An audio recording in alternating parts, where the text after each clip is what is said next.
Cześć Sandra, czy już jesteś gotowa na Rage Reading? Tak, jestem gotowa.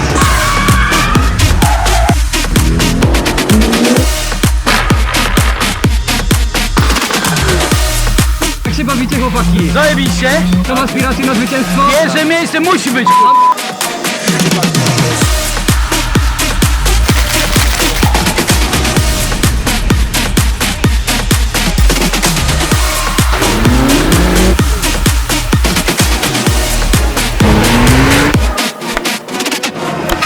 Dwa słowa do mikrofonu?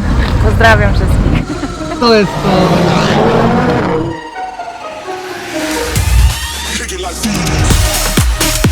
Tak jest, zwycięstwo!